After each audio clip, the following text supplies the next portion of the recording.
1 Samuel pasal 4 ayat 1a. Dan perkataan Samuel sampai ke seluruh Israel.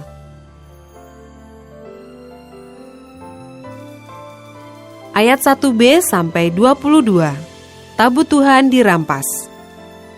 Orang Israel maju berperang melawan orang Filistin dan berkemah dekat Ebenezer, sedang orang Filistin berkemah di Afek. Orang Filistin mengatur barisannya berhadapan dengan orang Israel. Ketika pertempuran menghebat, terpukullah kalah orang Israel oleh orang Filistin yang menewaskan kira-kira 4.000 orang di medan pertempuran itu. Ketika tentara itu kembali ke perkemahan, berkatalah para tua-tua Israel, "Mengapa Tuhan membuat kita terpukul kalah oleh orang Filistin pada hari ini?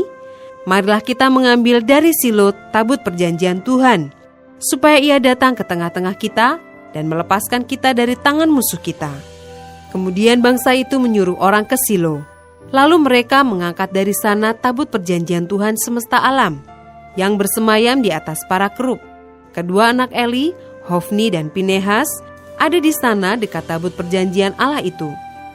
Segera sesudah tabut perjanjian Tuhan sampai ke perkemahan, bersoraklah seluruh orang Israel dengan nyaring, sehingga bumi bergetar.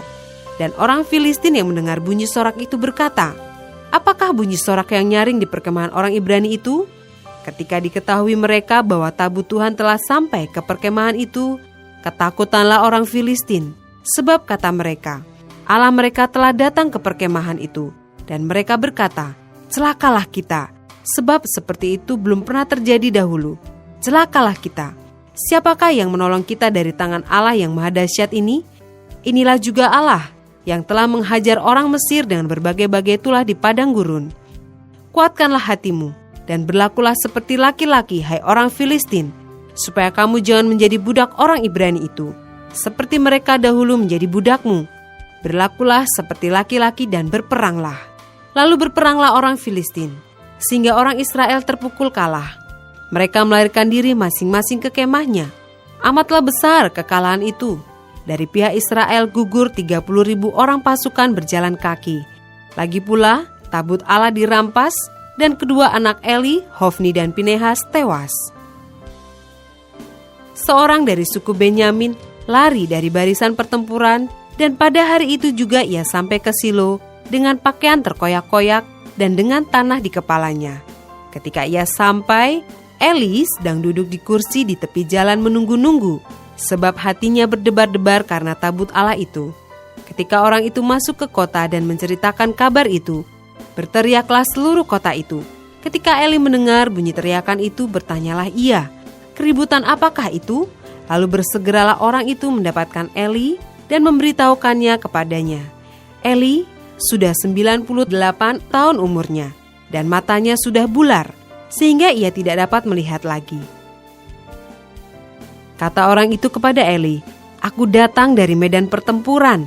Baru hari ini aku melarikan diri dari medan pertempuran." Kata Eli, "Bagaimana keadaannya anakku?" Jawab pembawa kabar itu, "Orang Israel melarikan diri dari hadapan orang Filistin. Kekalahan yang besar telah diderita oleh rakyat. Lagi pula kedua anakmu, Hofni dan Pinehas telah tewas, dan tabut Allah sudah dirampas." Ketika disebutnya tabut Allah itu, jatuhlah Eli terlentang dari kursi di sebelah pintu gerbang. Batang lehernya patah dan ia mati, sebab telah tua dan gemuk orangnya. 40 tahun lamanya ia memerintah sebagai hakim atas orang Israel. Adapun menantunya perempuan, istri Pinehas, sudah hamil tua.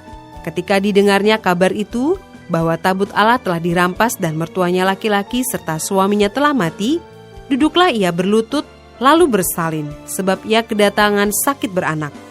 Ketika ia hampir mati, berkatalah perempuan-perempuan yang berdiri di dekatnya, "Janganlah takut, sebab engkau telah melahirkan seorang anak laki-laki." Tetapi ia tidak menjawab dan tidak memperhatikannya. Ia menamai anak itu Ikabod. Katanya, "Telah lenyap kemuliaan dari Israel, karena tabut Allah sudah dirampas dan karena mertuanya dan suaminya." Katanya, "Telah lenyap kemuliaan dari Israel, sebab tabut Allah telah dirampas."